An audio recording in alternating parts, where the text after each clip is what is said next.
South China Sea today. China's plan to float nuclear reactors in South China Sea seen as risky. The U.S. military has warned that China is moving forward with development of floating nuclear reactors in the South China Sea to bolster its claim to disputed maritime territory. Analysts say the plan to build ships with mobile nuclear power sources would raise tensions with its neighbors and pose risks to the environment.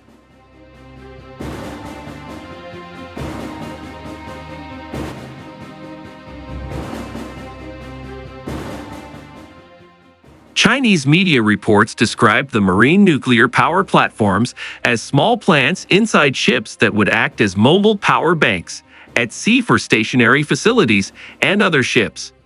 Beijing had suspended the project a year ago over safety and effectiveness concerns, reported the South China Morning Post.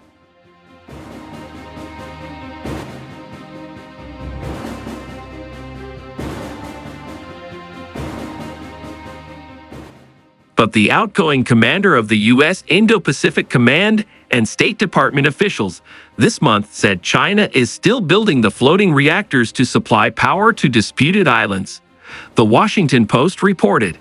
Although U.S. officials told the Post the deployment of such reactors would take several years, Admiral John Aquilino said their development would undermine regional security and stability.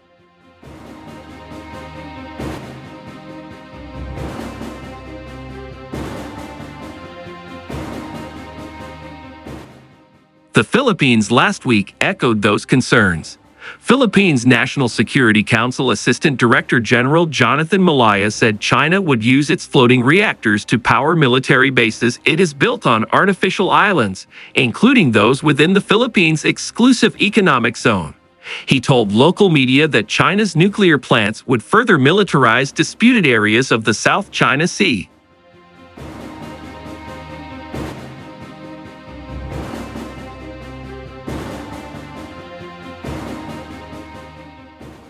Anything that supports their military presence in those islands is technically a threat to our national security and against our interests, he said, adding that Australia and the U.S. would be among Manila's allies conducting joint patrols in the South China Sea.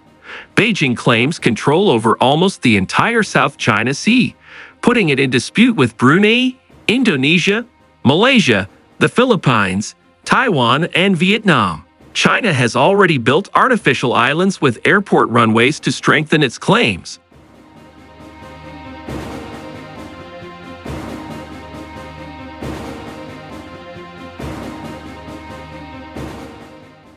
Analysts say Beijing's floating reactors would not only strengthen its military presence in the area, but also give them an excuse to extend its reach through security actions.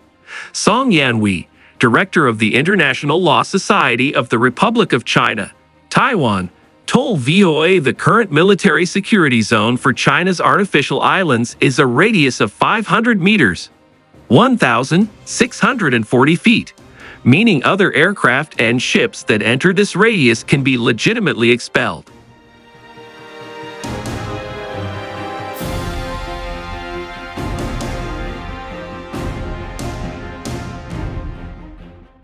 Song said that if China deploys a floating nuclear power plant in the South China Sea, it could use the excuse of protecting the environment from radioactive pollution to drive away ships from a larger area or to take defensive measures. For Beijing, he said, it kills two birds with one stone. It is a win-win strategy. It can strengthen its military presence, civilian use, and claim to sovereignty.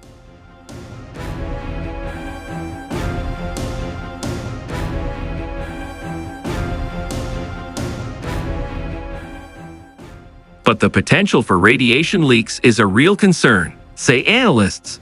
Pankaj Jha, Dean of Research at the School of International Affairs of India's Jindal Global University, told VOA China's lack of experience in operating such floating reactors could spell disaster.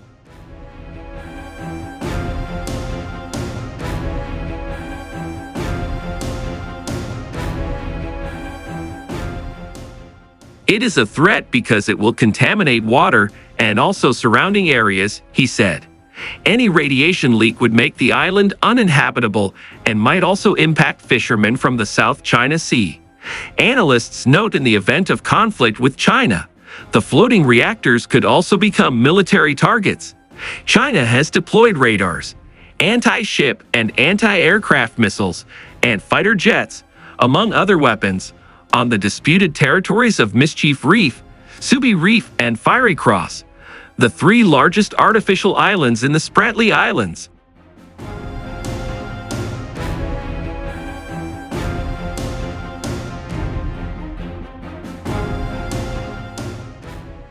Richard Fisher, senior fellow with the International Assessment and Strategy Center, told VOA floating nuclear power plants could also one day extend China's weapons capabilities.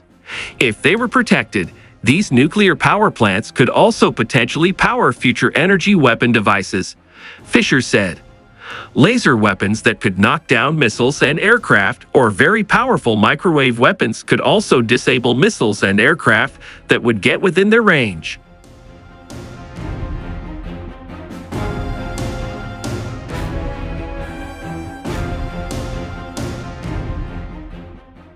Liu Pengyu, a spokesperson for the Chinese embassy in Washington, would not comment on the concerns expressed about China's plans to move forward with the floating nuclear power plants. The United States took the lead in proposing the concept as early as 1970, but due to safety concerns did not quickly pursue development.